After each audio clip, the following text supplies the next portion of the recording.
This video is sponsored by Squarespace. So everyone knows the idea behind dating apps is that the more people you see, the better your chances are of finding someone, right? But that's actually not true. And the reason why comes down to something very simple mathematically. And we're gonna go through that math in this video step by step. But the short version is basically that there is a hidden limit when using dating apps that people don't really think about. And that's the fact that there is like a certain fixed number of people in the world that would actually be right for you, would actually be compatible with you. So what that means is that even if you're on an app and you see way more people that are also looking to date than you would, for example, in real life, the number of people that are actually could be compatible with you is still constrained in the same way it would be if you were looking for someone in real life. So it might be constrained by like your preferences, your lifestyle, where you live, your age range, what you actually want, and whether or not this person actually likes you back, a bunch of other values that are like important to you in order for someone to be compatible with you. So there's a certain set of people out there who could realistically work, and that set doesn't just magically become bigger just because you downloaded an app. What the app actually does is it shows you more people from that same pool, right? And so while the app could help you reach them faster, it doesn't actually create more of these people in the first place. And that seems kind of obvious, maybe if you think about it, but actually it's not obvious. I did more fucking math for this, but basically on paper, right? The app should be better because you're seeing more people, so your chances of running into someone compatible should go up. But when you actually break it down mathematically, it doesn't actually work either. So what the fuck am I saying? I'm saying that both, yes, from the math, the app can increase your chances of finding someone who's compatible with you, but at the same time,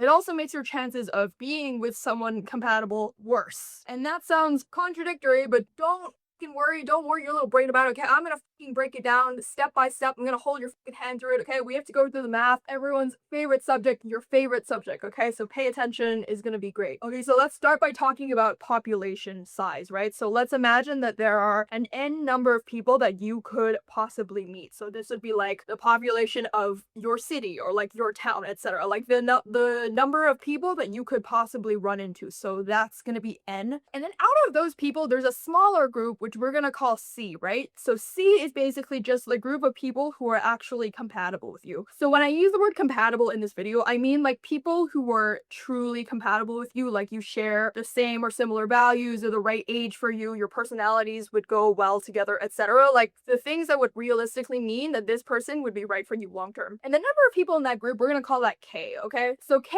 is basically how many people out there are realistically right for you. And here's the important part, right? So the dating app does not change K. Like the app can't create more compatible people. Like Tinder or like Hinge can't just like suddenly make 50 more people right for you instead of like if there's actually 5 people. Like the number is just whatever the number is. And when you roughly estimate it, it's pretty fucking small, like between 0.1 to 2% of the population. If you're interested in like how to roughly estimate that, I'm gonna put it on screen here, pause the video, but basically K is a small number which the dating app can't change. And this is where probability comes in, right? So if K is the number of people who are actually right for you, and N is the total number of people, the population size of people that you could possibly meet, right? Then the probability that any random person you see is compatible with you is basically just K divided by N. So if K is small relative to N, then the probability is also going to be really fucking small. But as we said before, what the app does change, or what the app is able to do, however, is like change the number of people that you can actually see, right? So now imagine that you're swiping through profiles on the app, right? It could be Tinder, it could be Bumble, it could be Hinge, whatever it is, guys. So let's say you see M number of people on the app, right? And for each person you see, there's basically 2 options, right? Either the person is compatible with you or the person is not compatible with you, whether you at the time realize it or not. So you can kind of think of it like every time you swipe, it's either a yes, which we'll say is 1, right? If they're compatible with you, or 0, they're not compatible with you. And what this basically means is if you add all of those up, like all of the yeses, that gives you how many compatible people you actually encountered, which looks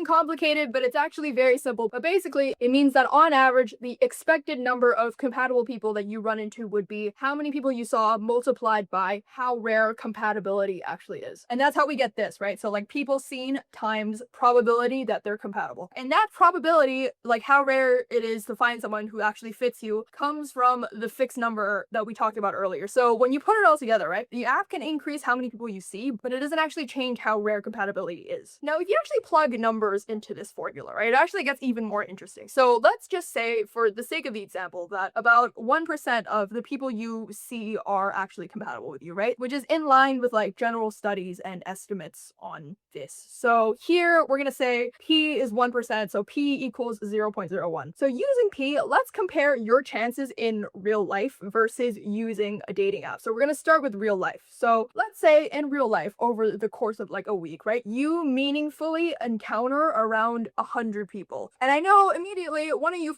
in the comments is gonna be like, I would never encounter that many people in a week. Shut the fuck up. Yeah, I know. That's why you watch my videos at 2 in the morning in bed. But that's not the point. What I mean by encounter here, when I use the word encounter, is if you and like one other person are in the same shared social setting long enough for you to notice them. So for example, if you're in a coffee shop with like 8 other people there and you're all in there for like more than 2 minutes, like long enough for you to be able to like see them and clock them and register them, that's going to be 8 encounters. Okay, so you don't actually have to talk to any of these people in order for it to count as an encounter in the definition that we're using right now. So for example, you could be like in class or like at a party in a bar and there are like people around you. If you're able to like see them and register them, then you're racking up encounters even if you don't interact with them, if you get what I mean. So let's just say that in real life you rack up like 100 encounters per week. So using that, we're gonna calculate the probability of you running into at least one compatible person in a week, right? Using the formula, which is this, I'm gonna put it on screen, which looks kind of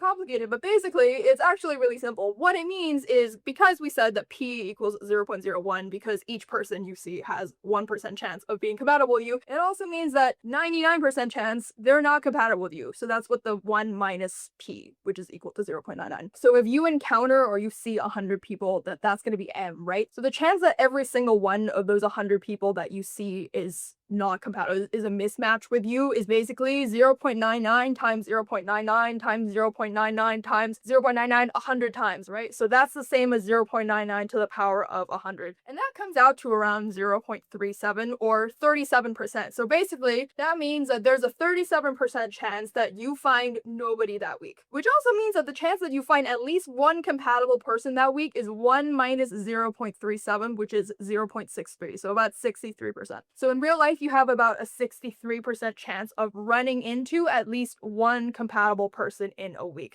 And if you're watching this video, if you're actually following the math, then chances are you're probably like a relatively young, pretty bright person. You're probably online a little bit too much. You're probably also someone that actually wants to improve themselves. Yes, you're still figuring yourself out, your love life, obviously, but there are also other aspects like your career or being a creative person that you probably also want to figure out. And if that sounds like you, then I think one thing that is worth saying is if you're trying to improve your dating life, a lot of that doesn't come from dating itself. It comes from having your life together in other ways and having confidence in yourself. And the only way to do that is actually to have other things in your life going on, whether that's working on a project, a portfolio, a personal brand. And that's where Squarespace is actually really useful, because it's a really easy way to build a website that's completely yours without needing to know how to code at all. I personally made my own website on Squarespace, and they have really good design tools which make it incredibly intuitive to use. You can use Blueprint AI, which basically means you just tell it what you want the site to be about, and then it'll just like make it. And then once the site is up and running, you can just drag and drop things and edit that thanks to Fluid Engine, and you don't need to know how to code or any of that. They also have built-in analytics, so you can look at the numbers, see where traffic is coming in, and you can like optimize the rest of your site based on that. Or like if you're just like fucking nosy about where your audience is, which is what I personally use Squarespace analytics for. So if you want a rogue but probably more straightforward way of optimizing your love life, or just making your life better, easiest way, get the other aspects of your life in order, go to squarespace.com for a free 14-day trial. When you're ready to launch, go to squarespace.com/crystal to get 10% off your first website or domain using code crystal. Cool. So now that we did real life, let's contrast that with the dating app. So as mentioned before, right? Instead of 100 encounters on an app, let's say you swipe through 500 profiles in a week, right? So we're gonna call one swipe on the app like one encounter. It's like one person that you've seen. So on the app, we'll assume that you encounter 500 people per week. So if we plug that into the same formula, right? The chance that you find at least one compatible person in a week on the app is basically 99% chance. So there's like a 99% chance that you encounter someone compatible with you in a week when using an app. So mathematically, the app looks amazing, right? Like it looks fucking awesome because it massively increases your chance of finding someone purely because you're just encountering and seeing way more people. So on paper, the app is just better at this, right? Because it gives you more shots and that makes it just much more likely that at least one of those shots is gonna hit, right? And that also lines up with the other way of looking at this, which we talked about, which is basically, if you remember, the number of compatible people you expect to find is basically how many people you see times how rare compatibility actually is. Another thing that apps are good at, the main thing is basically that they expand your reach, right? Because you're not limited to your immediate environment like your workplace or your school or your friend group, right? So that basically means that you're effectively pulling from a much larger population, and so the app can increase N essentially, which is especially useful if you're looking for something very specific or you have like a niche lifestyle, like a certain set of values, or if you're just in a smaller town where there's just literally less people around you. In that case, the app can help you access more of the people who are already in that compatible group. So to be clear, right? Apps are not useless. They can absolutely make the search more efficient, and in some cases, they improve your odds slightly, right? So why the is this video still so why is there so much video left? Well, it's because if you've ever used a dating app, then you know the feeling, which is why does it still feel so bad? Like why does it feel it doesn't really fucking work anyway? Because all of the math we just did, right? The app should be really fucking good. So what the and that's because all of the math that we just did is only measuring one very specific thing, right? Which is, do you encounter someone who could be compatible with you? But what we failed to measure earlier is whether or not something actually happens after you encounter someone that's compatible with you. Because finding someone and actually ending up with that person are not the same thing, right? And like this is where the model just kind of doesn't work as well, because in real life and especially on the apps, there are multiple steps between, oh, this person could work, like we could be compatible, and this becomes a relationship, right? And between those two stages, every single one of those little steps in between has its own drop off, or like more people will fall off. So even though the app gives you more initial opportunities, most of the opportunities never make it through the pipeline, and that's where things start to flip, right? Because the thing about the app is like when you use it, it is like trying to get through 5 different layers of failure. First problem on the app is that most people are just not going to follow through. Like on an app, getting a match doesn't really, if you've ever used a dating app, you know that like getting a match doesn't really mean anything. The vast majority of matches never turn into a conversation at all, or even if they do, a lot of the conversations just die, or they don't respond. Or even if they do respond, and even when the conversation is fine, the vast majority of those also will never turn into an actual date. There's data suggesting that only a small fraction of matches ever lead to a real life meeting. Second problem with the app, I have to address the elephant in the room, but just statistically speaking, the gender ratio on apps is uneven because there's usually way more men using dating apps, and that leads to men and women behaving differently, partially due to the fact that there just are way more men than women using apps. But in general, on apps, men tend to swipe on like a much larger percentage of profiles, right? While women tend to be much more selective, which creates the weird imbalance because it means that the average man might match with 2 to 5% of the people that he swipes on, while the average woman might match with like 30 to 40%. So the experience is completely different depending on who you are, and it means that for some people it feels like nothing is happening, they're getting no success, and then for others it feels like there's too much attention or it's too overwhelming. And then that kind of pushes both sides into worse behavior because it might mean that you become more selective or you become more impatient, but both sides are probably going to start feeling more disposable with the other. Third problem with the dating app is that the interactions themselves are just weaker. Like it just doesn't hit the same as if you were meeting someone in a romantic context in real life. Maybe partially this is subjective, right? Like I can see to that, but I feel like in real life, when you meet someone, you get like tone, you get body language, timing, chemistry, you get all of that at once, versus on an app, you're basically running off of someone's like 5 pictures that they picked themselves, or like maybe they don't have any good pictures, or they're bad at like writing a funny bio. And then even if you do match with this person, it's just texting, right? Like just like texting back and forth. It's so low effort, which means that it's also really easy for either side of you to drop, right? Because there's no social pressure to reply, therefore there's no accountability. Even ghosting is easier easier on a dating app than like other forms of texting, because you literally can just like unmatch them and then they just like cannot message you again. Like they can't contact you again, which means that people are more likely to treat the conversation as optional, like in a way that you wouldn't really do in real life, which means that even if you were like a good match, it won't turn into anything. So once you consider all of that as well, yes, apps massively increase your chances of finding someone compatible, but at the same time, they also kind of massively increase the chance that nothing is like, actually going to happen after that. So the math we did at the beginning isn't wrong per se, but it also isn't the whole picture of how it is to use a dating app. So up until now, we were only calculating the chance that someone is compatible with you, right? So to remind you, compatibility here means another person that could realistically actually be right with you long term. So for example, they share the same values you're attracted to them, your personalities go well together, maybe they're the same religion as you if that's something important to you. Basically all of the metrics that make it so that this person is actually viable for you as a long-term partner. But now we're going to change the question, right? So instead of asking, are they compatible, we're going to ask, what's the chance that a random person you see actually turns into a date? And as mentioned before, it's not as easy as it looks on the app, because it's like there's many steps that need to go right? So you first have to see someone on the app, right? And you have to swipe right on them. Like you have to like them. That person then needs to swipe right on you, and you actually have to match. One of you has to text the other person, and then the other person actually has to respond. The conversation then has to like actually like go back and forth and then go somewhere, and for that to actually turn into a date. So in order to find what's the probability that one profile actually turns into a date, what we need to do is we need to multiply together every step that has to go right in order for that to happen. So the formula looks something like this, and we're gonna go through each of these variables in turn, right? So starting with P, this is basically the same as before. The probability that a random person you see is actually compatible with you, right? So we're gonna say that that's about 1%, so 0.01. Q, like here, is basically if someone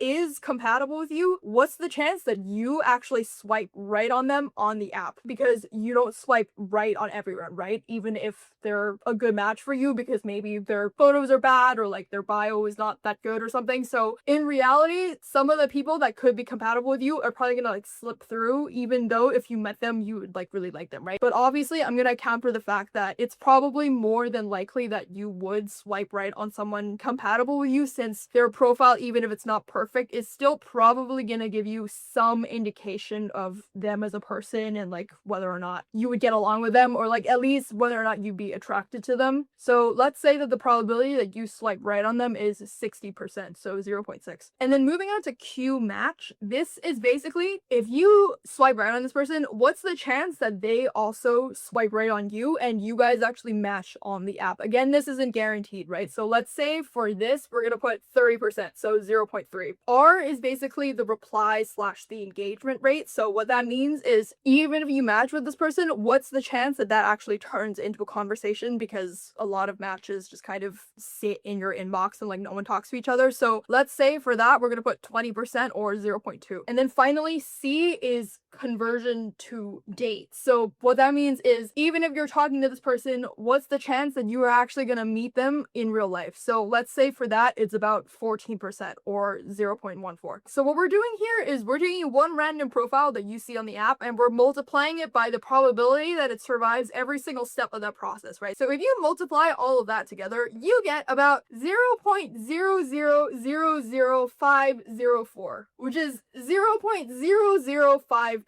So what that means is the chance that any one profile you see on a dating app actually turns into a date is like insanely low. Like it's not zero, but it's a lot. It's like 0.00005. And sure, you're seeing a lot of people on the app, right? So let's go with what we said earlier and say you're seeing 500 profiles a week, right? But even with that, your chance of getting at least one date that week out of the 500 profiles you see, if you want to do that, you apply this formula, right? Your chance of getting at least one date per week if you swipe on 500 people is only about 2.5%. So we're going to compare that to real life, right? So we're going to keep the same assumption that that 1% of the population is compatible with you, right? But the process is slightly different in real life. So in real life, the steps would kind of be like, you see someone, you actually talk to them, the conversation between the two of you like continues, and then like it turns into a date, right? So just like before, we're gonna write this out as a formula, right? So it looks like this. So P is the same as before, it's compatibility. And also, just to be clear, when I use the word compatibility here, we've already included things like whether or not this person is single, whether they're attracted to people of your gender, all of that, because that's all basically like baked into whether or not they would be compatible with you, right? So that's already baked into this probability, and that probability is 0.01 or 1%. Q approach here basically means if someone is compatible with you, what's the chance that you actually talk to them? Because in real life, you're not like approaching every single person, right? So let's say that that's about 30% or 0.3. And I know immediately someone in the comments right now is going to be like, well, I would never talk to 30 people in a week. Yeah, I know. That's kind of the point, because this isn't describing what people actually do, right? It's describing what would happen if you were as active in real life as you were on the app, right? Because a lot of the reason that people use apps is because it's too scary to do the same thing in real life, because on the app, you're just like swiping on hundreds of people. So you're already like swiping, matching, messaging people. So this is just making the comparison fair, right? So if you put the same amount of effort in real life, how would it change? So we're just using the same amount of effort in different environments. And then R here is basically once you actually start talking to this person, what's the chance that that turns into a real conversation? Like the odds that this person is like receptive to speaking to you, and in real life, this is much higher because you already have context and tone and body language. So for that, let's say it's about 80%, so 0.8. I know some of you is going to say that that's really high, but we're going to address that later on. So just keep watching for now. And then C here is the chance that the conversation turns into a date. And again, this is much higher than on an app. So for this, let's use 60% or 0.6. Again, the 60% figure here is something that I saw from studies that other people have done. That number comes from events and real life dating data. So don't take it as a universal constant. It's just a rough estimate that shows how much higher follow through tends to be in real life compared to apps. Again, if you think it's too high, just keep watching. I'm going to address that later on in the video. So if you multiply out all of the figures in that formula, right, the chance that one initial encounter ends up becoming a date after all of the steps in real life is about 0.14%, which is already much higher than on the app. And if you want to figure out your odds of getting at least one date in a week, then we apply the same formula as before, but basically your chance of getting at least one date in a week if you're doing it in real life is about 13.4%. Now, I know someone in the comments is already arguing with the exact numbers that I used, so I actually tested this with a range of different assumptions, right? So for example, lowering the percentages for the success rate in real life or changing the conversion rates. You can see all of that on the breakdown on screen. And then for all these variations in the range, I then figured out the maximum and the minimum odds for the app versus approaches in real life. So now what you can see in the table is that the minimum weekly odds on the app are 0.09%, while the maximum weekly odds are 10.2%. And then for the real life approaches, the minimum odds are 0.02%, while the max odds are 38.1%. So what that means is that the app tends to cluster in a narrower range, which means that success rate is going to be more consistent, but the upside, like the maximum amount, is also going to be limited. Versus in real life, it's much more volatile because it can be worse than the app, as you can see from the numbers, but it's by like 0.7 percentage points. But the upside in real life is also dramatically better than the app, because your max goes from like 10% on an app to like 38% in real life. So what you can draw from that pattern is generally the app gives you more people and more exposure, and therefore more chances to find someone compatible with you. But even though the app gives you more chances at the start, once you account for everything that has to go right after that initial encounter, both your per person success rate and your overall chance of getting a date is most likely going to be lower than if you did the same thing in real life. Therefore, the app wins at showing you more potential dates or like potential matches, but it loses at turning it into anything substantial afterward. So why did I make this video? One reason is I think because dating apps feel like they should work better than they actually do, like mathematically, logically. Everything about them suggests that you should be, if you use an app, be able to find someone like faster, easier, more efficiently. But then once you actually download it and you use it, it feels like it doesn't really do anything. Like things are almost happening. That's like a feeling I get a lot when you're like almost and then nothing happens. I feel like that's a very common experience that people have when you're on an app. Like, oh my god, I matched with this person and they're perfect and they're so attractive and they're so full of potential, and then like they either don't message you back or you message back and forth and then it falls through and you never meet them in real life, and it's just that repeated ad infinitum. And I feel like anyone that does that for long enough, you're gonna start wondering, is it just me, or is it actually that the app is ultimately not that good at securing dates for you? And I think the answer is kind of annoying, but it's probably a little bit of both, because if you think about it, the app isn't lying to you. Like, they are showing you more people, but at the same time, it's also putting you in a situation where a lot of the connections that you like have were never gonna turn into anything anyway. But you get hopeful that it would because of the volume on the app, and so you do a lot of like almost dating. And the message of this video is, I don't think that you should be like deleting every app. Like, if it's something that has personally worked for you, or if you found success off of it, then awesome. Like, 1/3 of relationships nowadays start on apps, people have investigated, so clearly it does work for some people, but the numbers are also not going to be as strong as they look on the surface. And it also means that at the same time, you probably shouldn't take the outcome of apps that seriously, or like as a moral arbiter of you and your value as a person, because at the end of the day, what I really want to say is, I wanted to talk about it like how the app makes you feel like there are a lot of options, but in reality, the app is actually more similar to traditional dating than you think it is, in the sense that it's really hard to find someone, you know, like, but that's also what makes it so that if you do find someone, it is special, and you should feel like they're special. Because the one thing that the app does, which I don't like, is that it makes everyone feel like there's an abundance of choice around you, when if you go to do the math, there actually isn't. So treasure the person that you're with, regardless of how you met them, because the odds either way were not in your favor. Thank you for watching this video. I hope you enjoyed it, or if it was a fucking Debbie Downer, I'm so sorry. If you like this video, then you should subscribe. I've made tons of relationship videos. I've also made some like other more fun videos, which you can check out right here.